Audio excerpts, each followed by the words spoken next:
Okay, students. Today we will discuss about the methods of data collection. Okay. There are two types of data. One is known as the primary data. The other one is known as the secondary data. What does primary data mean? A primary data is that data that is collected by the researcher by itself. Okay, or by itself from the original place. जो original place में जाके जो data खुद collect किया जाता है, जहाँ पे कोई सेकंड हैंड इन्वॉल्व ना हो, डायरेक्ट डाटा खुद सेलेक्ट किया जाता है, खुद कलेक्ट किया जाता है, is known as the primary data. For example, I am going somewhere और मैं इंटरव्यूज ले रही हूँ फेस टू फेस, ठीक है, और जो मेरी प्रॉब्लम है मैं उसको, जो सैंपल है मेरा, जो भी प्रॉब्लम है मैं उसको देख रही हूँ by going on the original place. ठीक है, मैं उस जगह पे खुद जाके वो इंटरव्यू ले रही हूँ. So in this method the researcher is going the original place. ठीक है, वो original place पे जाता है and collect all the data by itself, by first hand. उसे first hand source कहते हैं, जो खुद ही एक्सपेरिमेंट कर रहा है. मैं कलेक्शन कर रही हूँ फिश की, मैं खुद ही कलेक्शन करके मैं खुद ही फिश की गट्स खोल रही हूँ, मैं खुद ही फिश की इकोलॉजी देख रही हूँ. Then it is known as the primary source. The other one is known as the secondary source. Secondary source हम कहीं और से इकट्ठा करते हैं. ओके, लाइक वहाँ कोई, मैं अब क्या कर रही हूँ, मैं मंगला के बारे में इंफॉर्मेशन चाहिए, ठीक है, something about the Mangla dam, और मैं किससे कलेक्ट कर रही हूँ, मैं यहाँ बैठ के आपसे बातें कर रही हूँ, ठीक है. या मैंने क्या किया, या मैंने रिसर्च पेपर्स पढ़े, या मैंने कोई सर्वे किया, लेकिन सर्वे मैंने खुद जाके वहाँ नहीं किया, ठीक है. मैं क्या कर रही हूँ, मैं फ़ोन पे बात कर रही हूँ और मैं उन लोगों से बात नहीं कर रही. मैं क्या कर रही हूँ, किसी और के पास जा रही हूँ जो जिसने क्या किया है, प्राइमरी डाटा कलेक्ट किया है. मैं उस जिसके पास ऑलरेडी प्राइमरी डाटा होगा और उससे जब मैं कलेक्ट करूँगी, it means that I am going for the secondary data. ठीक है. अब either primary data हो या secondary data हो, for the interviews I have to make some questions. मैंने कुछ questions formulate करना है और मैं फिर उसको देखते हुए ये देखूंगी कि इशू क्या है, एक्चुअल इशू क्या है. उसी एक्चुअल इशू पे ही ऑब्वियसली मेरा डाटा क्या होगा, मेरा क्वेश्चनएयर है जो डिफाइन करेगा. व्हाट डज इट मीन कि मेरा जो क्वेश्चनएयर होगा वो मेरे इशू पे ही बेस करेगा. मेरा इशू है फॉर एग्जांपल प्रेवलेंस ऑफ कोविड-19 इन मीरपुर. कोविड-19 का मेरा है, तो मैं उस पे कोविड-19 से ही रिलेटेड क्वेश्चन पूछूंगी. आइदर मैं देखूंगी कि वहाँ हाइजीनिक की, नॉन हाइजीनिक है, एज क्या है जिनको ज़्यादा लोगों ने किया है, जेंडर कौन सी है जिसको कोविड-19 ने ज़्यादा इफेक्ट किया है. मैं उसमें अनरिलेटेड क्वेश्चन नहीं पूछूंगी. फॉर एग्जांपल, जैसे कल हमने मंगला डैम की और अक्रंस ऑफ अर्थक्वेक की एग्जांपल ली थी, आफ्टर शॉक्स की. तो मैं इसमें कोई आफ्टर शॉक से या मंगला डैम से रिलेटेड कोई क्वेश्चन नहीं पूछूंगी, ठीक है. तो इसलिए मेरा जो क्वेश्चन होगा ऑब्वियसली मेरी जो रिसर्च होगी या मेरा जो प्रॉब्लम होगा उसके एक पूरा होना चाहिए. So there are some examples. For example, sorry students, for example I am giving you an assignment. मैं एक असाइनमेंट दे रही हूँ और आपको ये कह रही हूँ कि आप एक बर्न सेंटर में जाएं. और बर्न सेंटर में you have to go and find out the data, you have to collect the data about the burn survivor जो बर्निंग के बाद बच गए, और उनमें देखना है कि ट्रॉमा रेट कितना है, उनमें ट्रॉमा कितना हुआ है, ठीक है.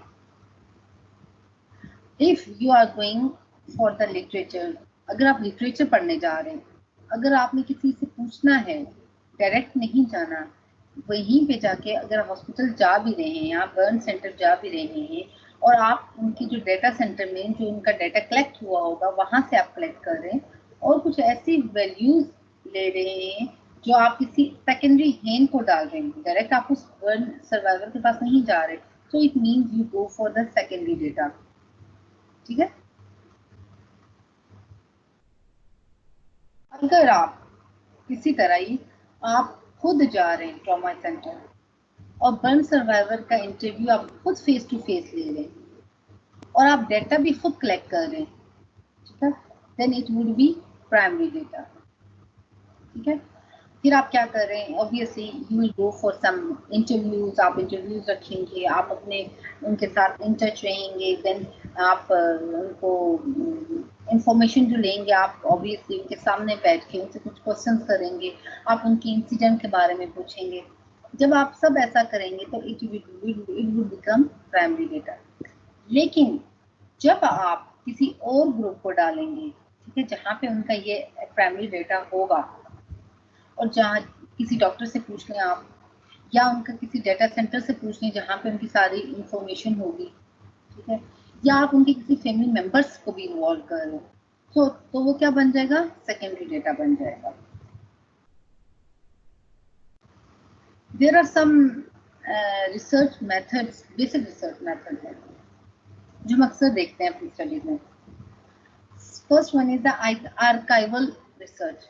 इन आर्काइवल रिसर्च में बच्चे क्या होता है, there are some historical data present, ठीक है, जिसको हम फॉलो करते हैं, लाइक कुछ ना कुछ पढ़ा होता है हिस्ट्री में, आइदर वहाँ थोड़ी सी बुक्स होंगी, रेयर डेटा होगा, हिस्ट्री में कोई डेटा होगा, या हिस्टोरिकल रिकॉर्ड में हो।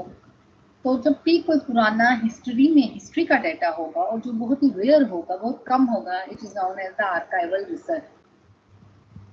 कंटेंट एनालिसिस का क्या मतलब है बच्चे, that content analysis means that some data is present, या some analysis, we did some analysis through some text, हम text के थ्रू या phrases sentences के थ्रू बना रहे हैं, ठीक है। हम क्या कर रहे हैं, हम कुछ जो भी हम सुन रहे हैं या जो भी हम ऑब्जर्व कर रहे हैं, तो उसको हम ना राइटिंग फॉर्म में कुछ लिख रहे हैं, ठीक है। तो वो जो हम देख रहे हैं, या जैसे हिस्ट्री के बारे में भी देख रहे हैं, तो हमने उसको क्या कर दिया, उसको कन्वर्ट कर दिया टेक्स्ट की फॉर्म में। कल्चर के बारे में हमने देखा तो हमने इसको कन्वर्ट कर दिया टेक्स्ट के बारे में। तो इस तरह की कुछ रिसर्चेज होती हैं जिसमें हम ऑब्जर्व करके उसको क्या करते हैं, उसको writing in the truly in the form of text में जब डालते हैं, तो it is known as the content analysis. Now moving towards the next one, it is known as the case study. What is the case study mean?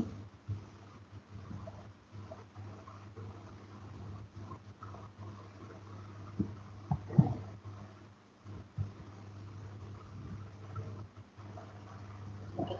Case study means that okay. Case study में क्या होता है बच्चे कि वो हम किसी भी जब भी हम मोस्टली हम केस स्टडी जब भी वर्ड सुनते हैं ना, तो हम ये डॉक्टर्स के लिए सुन रहे होते हैं कि वो उसकी केस स्टडी पढ़ेंगे, केस स्टडी करेंगे। केस स्टडी एक डिटेल्ड स्टडी होती है, ठीक है। इसमें हम एक ग्रुप भी डाल सकते हैं और एक इंडिविजुअल की भी केस स्टडी कर सकते हैं। And the group should be the small, ठीक है, ग्रुप कोई लार्ज नहीं होना चाहिए, it should be the small, and we can go for a single individual case study. In case study we go for a detailed history, हम detailed history के बारे में पढ़ते हैं। सपोज हम सब जब मोस्टली मैंने आपको एग्जांपल दिया, केस स्टडी हम देख रहे होते हैं, तो केस स्टडी हम कभी मोस्टली हम डॉक्टर और पेशेंट के रिलेशन के लिए देखते हैं कि हाँ वो केस स्टडी करेगा। What does case study mean, कि वो उसकी पूरी हिस्ट्री लेगा कि आपको ये पेन कब से है, आप ये कब से ऐसे फील कर रहे हैं, ओके, आप क्या ले रहे हैं, क्या डाइट कर रहे हैं, ओके, आप एक्सरसाइज पे जाते हैं नहीं जाते, आपकी डेली रूटीन क्या है। तो वो क्या है, वो इसके हिस्ट्री के बारे में पूछेंगे, आपका इवन फैमिली बैकग्राउंड क्या है, ठीक है। ये नहीं कि आपकी फैमिली बैकग्राउंड में ऐसी कोई बीमारी है या नहीं है, ओके, आप लोगों को डिप्रेशन है, आप मतलब वो क्या करेंगे, वो जो भी आपकी उस पेशेंट की जो भी डिजीज होती है, फॉर एग्जाम्पल स्टमक की आप डिजीज ले लें, कोई भी स्टमक की डिजीज के लिए वो पूछेंगे आप डेली रूटीन में क्या ले रहे हैं, क्या खा पी रहे हैं, क्या आप स्पाइसी चीजें ज्यादा ले रहे हैं, ठीक है। अच्छा ठीक है, आप पैसे चीजें ओके ले रहे हैं, क्या आपकी फैमिली बैकग्राउंड में भी इस तरह के इश्यूज हैं? आप ही कब से पेन फील कर रहे हैं? आप कौन कौन सी मेडिसिन ले रहे हैं? आपका बीपी शुगर क्या ये सब ठीक है? तो ये जो चीज होती है ये उसकी क्या होती है, it is known as a case study. अच्छा, computer simulation, it is very popular now in days, और स्पेशली क्योंकि जब हम एक्चुअल ऑब्जर्वेशन और एक्चुअल ऑब्जर्वेशन को रोकने की बजाय उसको मतलब उसकी एक्चुअल एक्सपेरिमेंट और एक्चुअल ऑब्जर्वेशन की तरफ हम नहीं जाते, we go for the computer simulation. Computer simulation में हमारे सीएस के बच्चे या आईटी के बच्चे मोस्टली ये एक्सपेरिमेंट्स कर रहे होते हैं, वो बहुत ज़्यादा कंप्यूटर की ऊपर मॉडलिंग कर रहे होते हैं। ठीक है, हमने क्या किया, हमने उन्हें ना कोई डाटा दे दिया, डमी डाटा दे दिया, एंड दे गो फॉर उसकी, वो क्या करेंगे उसकी ना वो मॉडलिंग करते थे, वो एक्चुअल डाटा पे नहीं जाते, वो एक्चुअल एक्सपेरिमेंट्स पे नहीं जाते, एक्चुअल ऑब्जर्वेशन पे नहीं जाते, they go for the computer simulation, वो उसी डाटा से अपनी मॉडलिंग कर रहे होते हैं। And what is experiment? In the experiment हम क्या कर रहे होते हैं, हम किसी कंट्रोल्ड कंडीशन में, फॉर एग्जांपल क्लोज सेटअप में, जो कि लेबोरेटरी हो, फॉर एग्जांपल एक लेबोरेटरी एक्सपेरिमेंट होता है, एक फील्ड एक्सपेरिमेंट होता है। लेबोरेटरी एक्सपेरिमेंट में फॉर एग्जांपल जो कि क्लोज सेटिंग एक्सपेरिमेंट हो जाएगा, वहाँ हम एक एक्सपेरिमेंट परफॉर्म कर रहे हैं, हम अपनी on the basis of our research या on the basis of our problem हम कोई काम कर रहे हैं। इसी तरह फील्ड एक्सपेरिमेंट क्या होगा, वो आउटसाइड द कंट्रोल्ड सेटिंग होगी, ठीक है, जहाँ पे हमारे पास रियल वर्ल्ड होगी।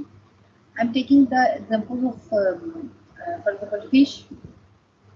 मैं एक फोन पे काम कर रही थी एमफिल में, तो मैंने एमफिल में एक फोन पे काम करते हुए, although it's not the true lab नहीं थी, लेकिन मैंने क्या किया था, उसको कुछ कंट्रोल्ड उसके वेरिएबल कर दिए थे। There are two variables, we will discuss later. दो वेरिएबल्स होते हैं, एक होता है इंडिपेंडेंट और एक होता है डिपेंडेंट वेरिएबल। ठीक है, तो क्या हुआ बच्चे कि जैसे जैसे हमने क्लोज्ड सेटिंग का क्या मतलब होता है, लेबोरेटरी में हम अपनी मर्जी से कोई जो कोई वेरिएबल्स हैं उनको हम कंट्रोल कर सकते हैं।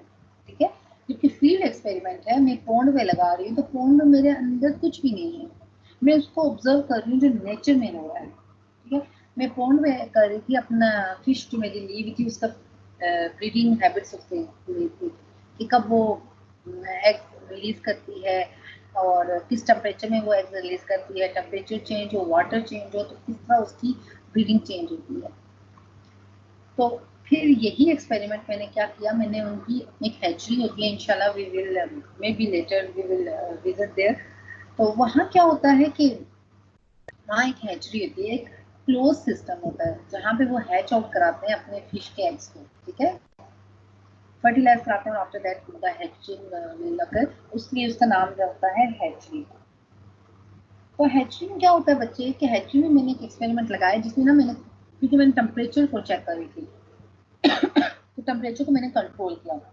ऑब्वियसली ओपन जब एनवायरनमेंट था तो जैसे जैसे सूरज बढ़ता था ऐसे ऐसे ही उसका टेम्परेचर इंक्रीज होता था, लेकिन जो हैचरी थी वो बेसमेंट में थी तो उसका टेम्परेचर ऑलमोस्ट कांस्टेंट रहता था।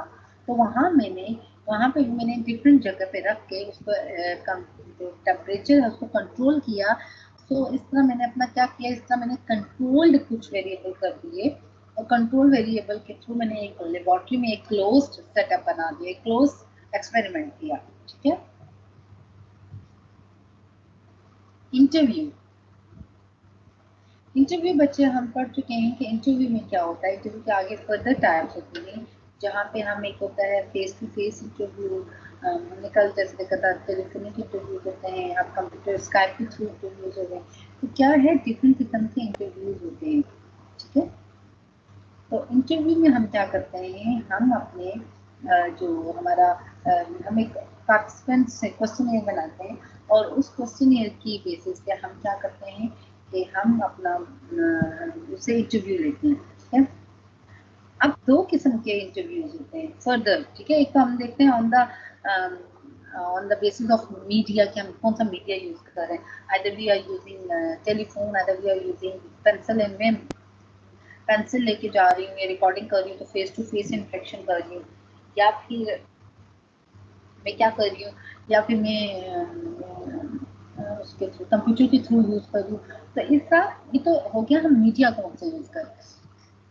इसके अलावा होता है दो किस्म के, एक होते हैं क्लोज्ड एंडेड क्वेश्चंस और एक होते हैं open ended questions.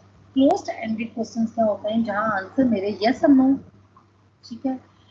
Open ended questions होते हैं जो उनका मैं रिस्पॉन्स सुनूंगी, ओके मैं आप आगे ना अपना जगह छोड़ दूंगी कि ठीक है ये अब आप बताएं, ये now it's open question ended और क्लोज एंडेड, ठीक है। दो होते हैं, one is close ended question, other is open ended question. In close ended question मैंने एक क्वेश्चन दे दिया, मैंने कह दिया ओके यस नो, ठीक है।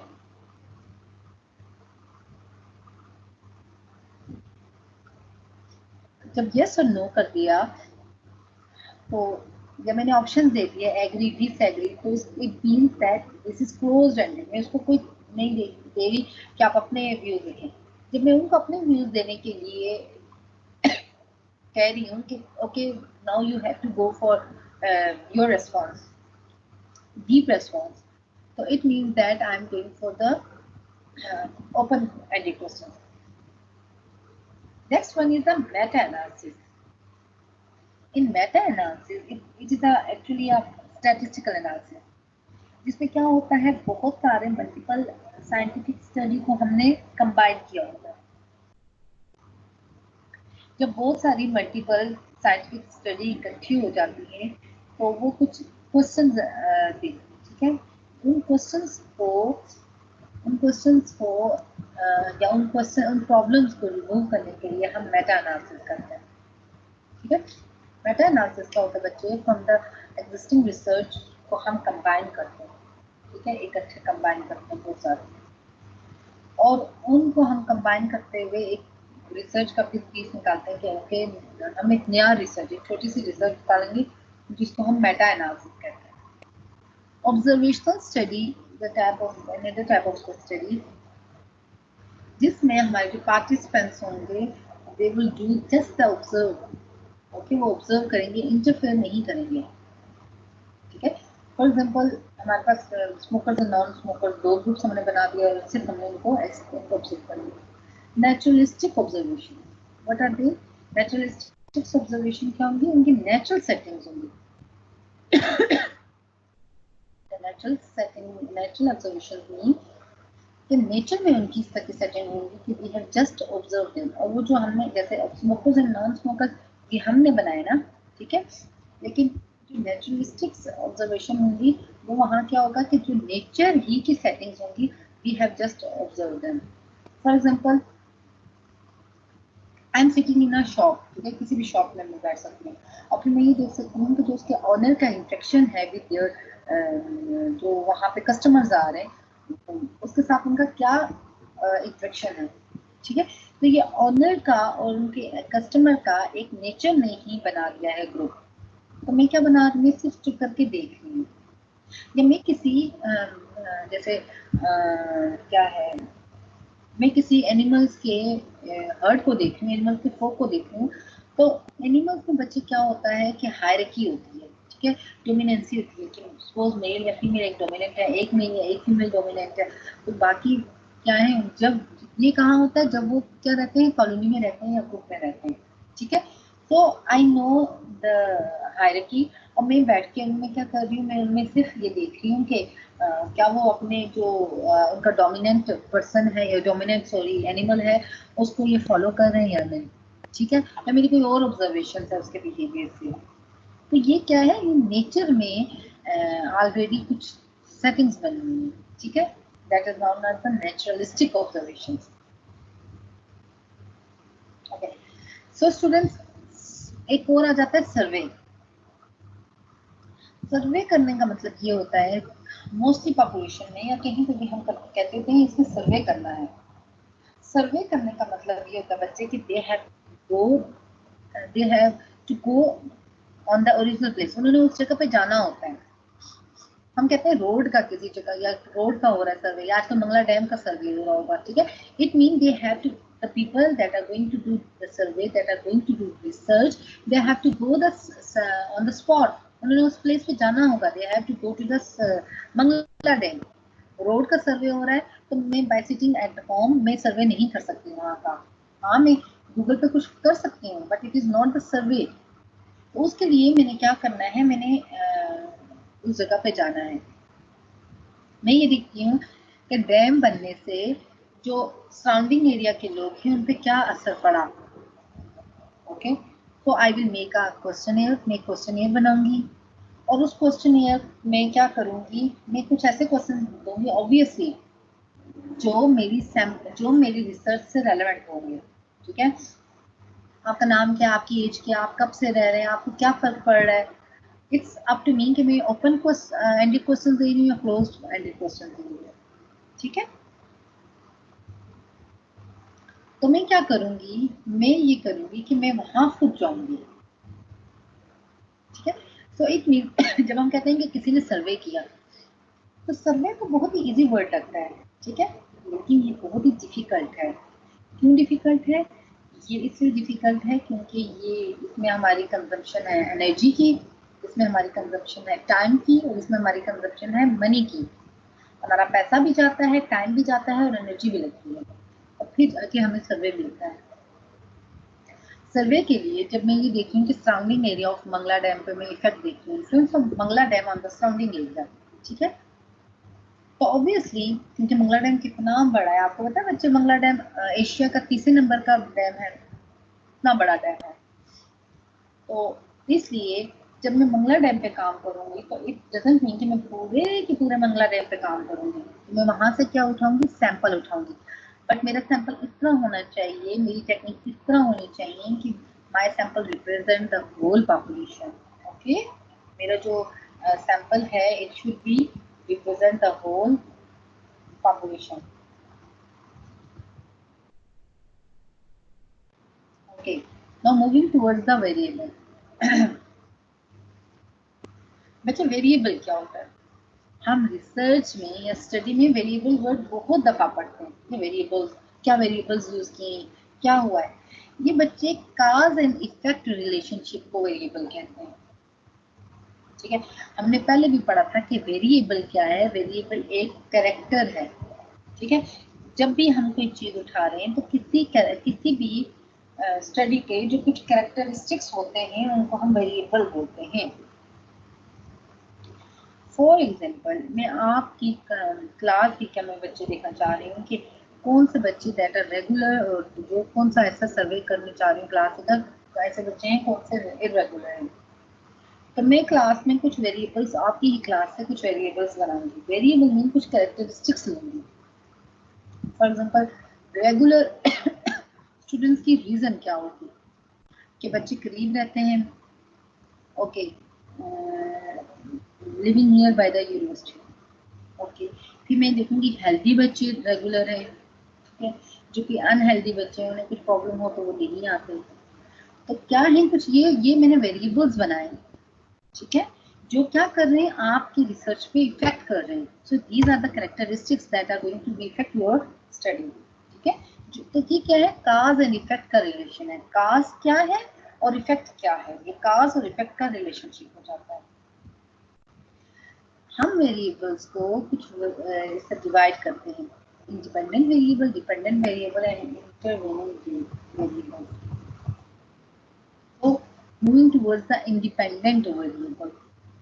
In independent, the word shows the independent means that they are not dependent on anything. वो किसी और पे डिपेंडेंट नहीं करते. They are independent. वो इंडिपेंडेंट है. इंडिपेंडेंट उस स्टडी में इंडिपेंडेंट होंगे. ठीक है, इट डजंट मीन कि वो हमेशा ही इंडिपेंडेंट होंगे, उस स्टडी में इंडिपेंडेंट होंगे. ठीक है, और उनके चेंज करने से हमारे पास जो डिपेंडेंट वेरिएबल है वो चेंज होगा. ठीक, independent variables are those variables that are independent, okay, that are not affected by anything in the research. only जो रिसर्च में हमारे पास वेरिएबल्स हैं उसमें जो इंडिपेंडेंट वेरिएबल है उसको कोई चीज रिसर्च में चेंज नहीं कर सकती.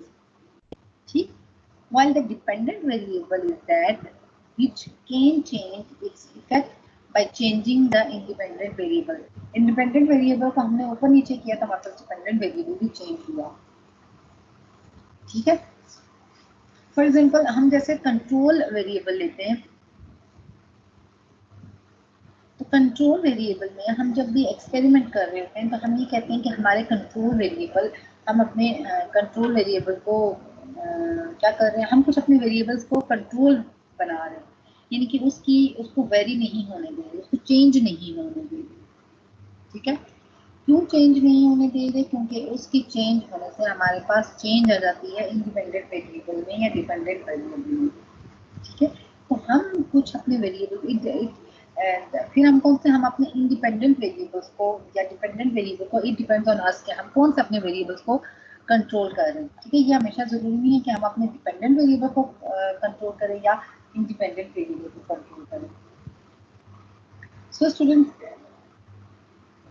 here is the example of calorie intake and weight. हमने देखना है कि कैलोरी इंटेक और वेट का आपस में कोई रिलेशन है या नहीं। ठीक है, so it means that obviously the people that are going to take the more calorie, it means that they are more in weight. उनका ज्यादा क्या है, उनका ज्यादा क्या है, वेट ज्यादा है। ठीक है, और इस तरह क्या है कि हम ये देखते हैं कि हमारे पास यहाँ पे एक ग्राफ आ गया, मेरा कर्सर आप लोग देख सकते होंगे। ये भी डिपेंडेंट वेरिएबल की, ये भी इंडिपेंडेंट वेरिएबल और इंडिपेंडेंट वेरिएबल का रिलेशन है। ठीक है, लेकिन ये रिवर्स रिलेशन है।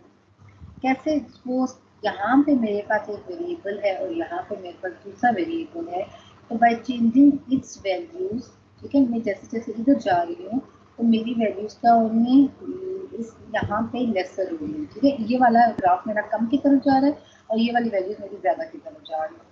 ठीक है, लेकिन इसका मतलब क्या है कि यहाँ पे कोई एसोसिएशन है। ठीक है, अगर मेरा ग्राफ यूं होता कि टाइम के साथ ही मैं इंक्रीज कर रही हूँ, ये टाइम के साथ, इट मीन दैट मेरा क्या है, डायरेक्ट एसोसिएशन है।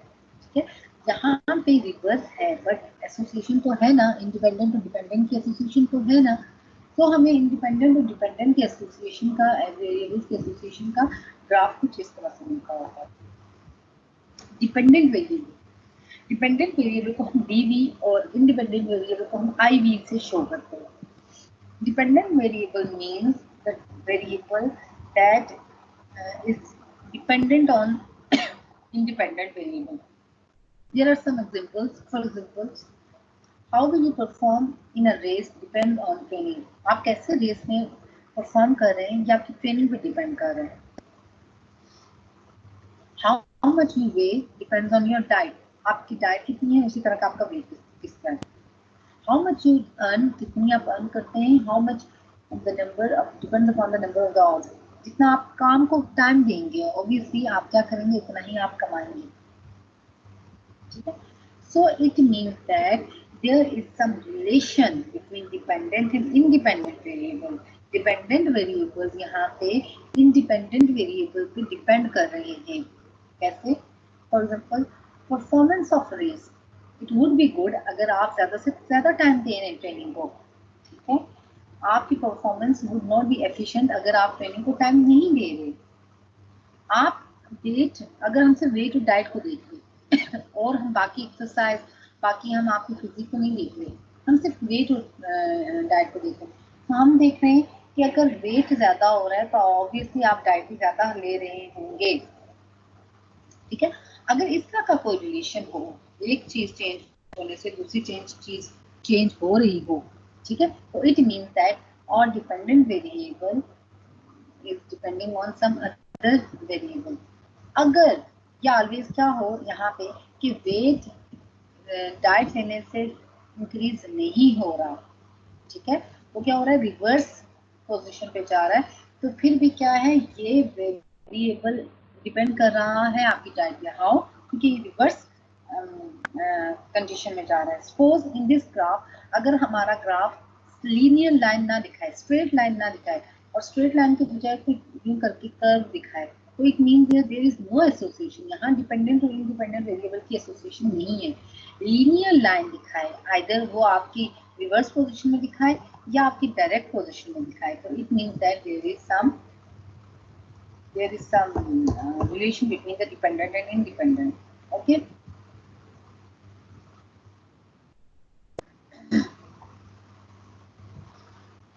So the detailed definition of अगर आप कोई मसला आपको हो रहा है कि आप you couldn't figure out the dependent variable and independent variable, तो आप इस तरह ये यहाँ पे जो आपके कुछ फिगर्स हैं आप इनमें अपने वर्ड्स डालें तो आप देख सकते हैं कि क्या ऐसा होगा। Independent variable is a causative agent, एक कॉजेटिव एजेंट होता है, वो कोई काज लाता है, ठीक है, और डिपेंडेंट वेरिएबल को चेंज करता है। सो independent variable cause a change, किसमें? इंडिपेंडेंट वेरिएबल में, ठीक है, and dependent variable could cause a change in independent variable, ठीक है, और डिपेंडेंट वेरिएबल क्या है जो कि चेंज लाएगा इंडिपेंडेंट वेरिएबल में, ये ऐसा नहीं हो सकता।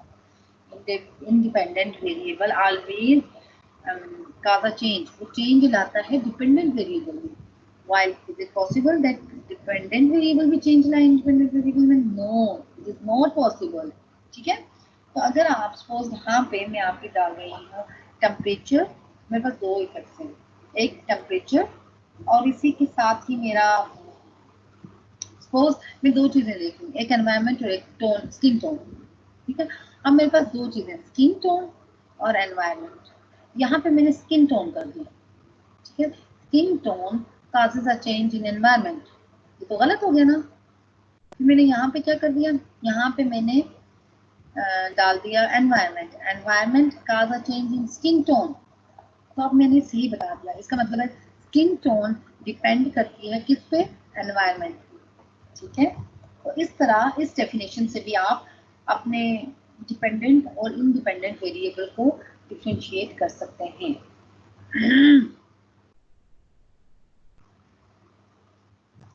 So next is about the predictor variable. Predictor variable क्या है? जो कोई चीज प्रिडिक्ट करे, ठीक है, पेशेंट को ही दे पहले से। प्रिडिक्टर वेरिएबल में हम कहते हैं कि जो हमारे पास इंडिपेंडेंट वेरिएबल है वही यूज हो रहा है एज अ प्रिडिक्टर वेरिएबल, ठीक है। फॉर एग्जांपल हम जब अपना ग्राफ बनाते हैं तो ग्राफ बनाते में we have X axis and Y axis, दो एक्सिस होते हैं, ठीक है। सो एक्स एक्सिस के लिए कहते हैं कहा जाता है कि वो किसके लिए होता है, वो ऑलवेज किसके लिए होता है? इंडिपेंडेंट वेरिएबल के लिए, और वो किसको चेंज करता है? डिपेंडेंट वेरिएबल को चेंज करता है, ठीक है। रिग्रेशन में क्या होता है बच्चे? रिग्रेशन एनालिसिस में हम मोस्टली यूज करते हैं प्रिडिक्टर वेरिएबल। प्रिडिक्टर वेरिएबल को रिग्रेशन में रिग्रेसर भी कहते हैं। हम पढ़ेंगे रिग्रेशन वर्ड। रिग्रेशन बच्चे ऐसे भी आप याद करें कि रिग्रेशन में कोई हम एसोसिएशन दिखाते हैं, कोई रिलेशन दिखाते हैं किसी चीज की, ये डिपेंडेंसी और इंडिपेंडेंसी पढ़ते हैं, ठीक है। तो हम क्या करते हैं कि रिग्रेशन एनालिसिस में जो प्रिडिक्टर वेरिएबल होता है जो बताता है कि मेरे चेंज होने से कितना ये चेंज हो रहा है, वो क्या होता है? वो रिग्रेसर होता है। while the other variable जो दूसरे रिग्रेसर वेरिएबल से दूसरा वाला वेरिएबल होता है उसे क्राइटेरियन वेरिएबल कहते हैं, ठीक है। हम एक एग्जांपल ले रहे हैं, उस एग्जांपल में हम ये देखते हैं कि क्लास है एक मैथ्स की, ठीक है, मैट्रिक की बच्चे की है, एफएससी की बच्चे की है, तो उससे मैथ्स में बहुत अच्छे मार्क्स रहे और मैं on the basis of their marks मैं ये कहती हूँ कि ये इंजीनियर बनेगा या इसकी इंजीनियरिंग के लिए हमारी अच्छी, ये बच्चा इंजीनियरिंग के लिए सिलेक्शन हो जाएगी। तो ये मैंने क्या किया, ये मैंने एक प्रिडिक्टर दिया, तो प्रिडिक्शन दिया, तो प्रिडिक्शन मैंने किस बेस पे दिए? Score of the maths, maths के मार्क्स पे दिए, ठीक है, मार्क्स ऑफ द मैथ्स। या इसी तरह मैं आपको देख रही हूँ कि आपने बायोलॉजी में कितने मार्क्स लिए, आपकी बायोलॉजी के अच्छे मार्क्स हैं, okay, you can go for the doctor, आप डॉक्टर की सीट ले सकते हैं, ठीक है। तो इस तरह मैंने एक क्या चीज आपके बायोलॉजी के मार्क्स को लिया एज अ प्रिडिक्टर, और आपकी जो सीट है या आपकी में आपका प्रोफेशन जो है वो आपका लेगिंग क्राइटेरियन वेरिएबल, ठीक है। अच्छा, यहाँ हमने प्रिडिक्टिव वेरिएबल और क्राइटेरियन वेरिएबल पढ़ा, तो हमने ये कहा कि प्रिडिक्टिव वेरिएबल प्रिडिक्ट करता है, जबकि दूसरा वेरिएबल कौन सा होता है, क्राइटेरियन वेरिएबल। प्रिडिक्टिव वेरिएबल को फर्दर हम दो पोर्शन में डिवाइड करते हैं, one is the quantitative predictor, other is the qualitative. As the word quantitative show that it gives a numerical value, numerical value देता है, जैसे height, weight, while the qualitative predictor doesn't give any numerical value, क्योंकि numerical numbers की value नहीं देता। ये कैसे देता है, जैसे कि फीमेल या मेल, सोशियो इकोनॉमिक स्टेटस, आप यहाँ पे रहते हैं, अच्छा आपका सोशियो इकोनॉमिक स्टेटस अच्छा होगा, it would be good, it would B excellent, ठीक है। तो ये वाले जो टर्म्स यूज हो जाते हैं वो कौन सी होती है, वो क्वालिटेटिव प्रिडिक्टर हो जाते हैं, ठीक है।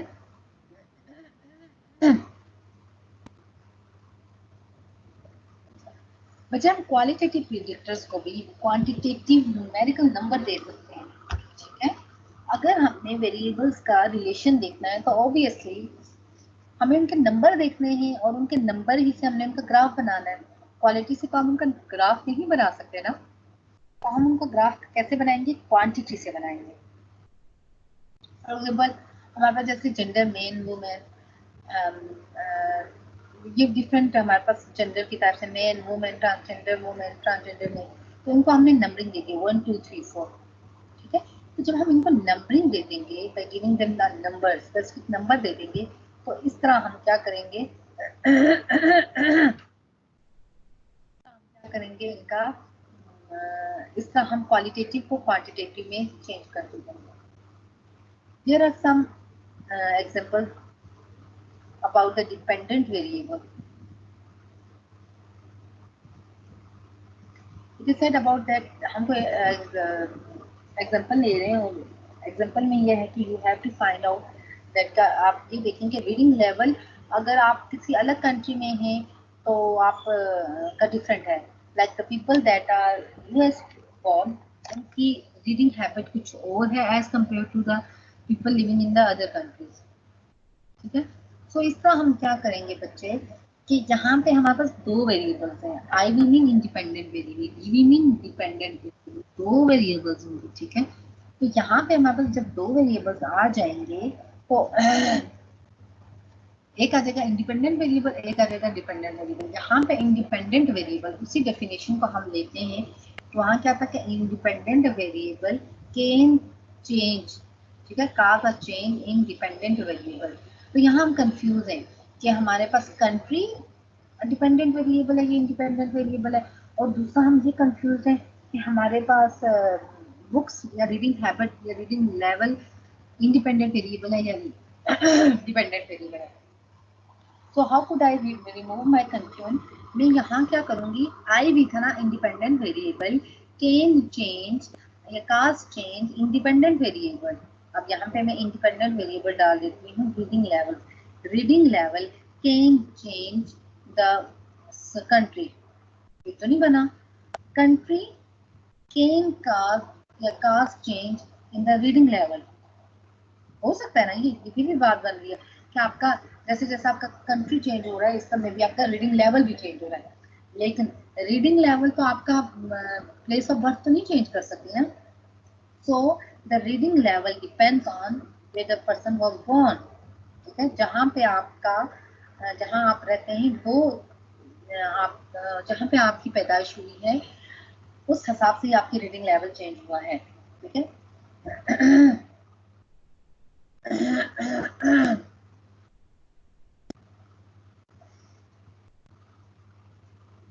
स्टूडेंट्स, अब हम एक नॉन एक्सपेरिमेंटल रिसर्च करते हैं, ठीक है। नॉन एक्सपेरिमेंटल रिसर्च में हम कुछ ऑब्जर्वेशन करते हैं और हम ये देखते हैं कि अगर हमारे पास इंडिविजुअल वेरिएबल कैसा है और वेरिएबल डिपेंडेंट वेरिएबल कैसा है। इसमें एग्जांपल हम देखते हैं सिगरेट स्मोकिंग की और लंग कैंसर के रेट्स की, ठीक है। हम ये देखते हैं कि सिगरेट स्मोकिंग क्या डिपेंड करता है लंग कैंसर पर या लंग कैंसर डिपेंड करता है सिगरेट स्मोकिंग पर। सिगरेट अगर हम ये लगा दें cigarette smoking depends on lung cancer, ठीक है, क्या जैसे हमने वो एक डेफिनेशन पढ़ी थी जिसमें हमने वर्ड्स डालने थे सिंपली, तो उसमें अगर हम डालें तो अगर हम डालें cigarette smoking can cause change या cause change in lung cancer, cigarette smoking can cause change in lung cancer. तो it means that cigarette smoking क्या हो जाएगा, इंडिपेंडेंट वेरिएबल हो जाएगा, और ये हमारे पास लंग कैंसर क्या हो जाएगा, डिपेंडेंट वेरिएबल। अब दूसरा अगर हम करें, lung cancer can cause change cigarette smoking, क्या लंग कैंसर सिगरेट स्मोकिंग को चेंज कर सकते हैं? नहीं।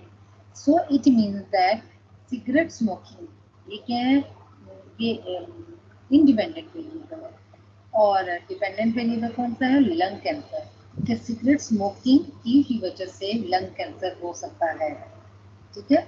सो lung cancer is a dependent variable while smoking is the independent variable.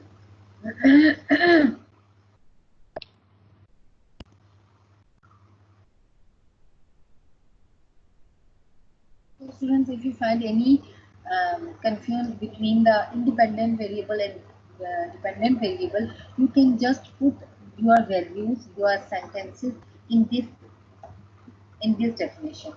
Okay. Simply आप अपनी जो डिपेंडेंट और इंडिपेंडेंट वेरिएबल्स हैं वो आप इस डेफिनेशन में सर्च करेंगे तो you can sort out your problem कि कौन सा इसमें से इंडिपेंडेंट वेरिएबल है and which is the dependent variable. So students, this is all about the today's lecture.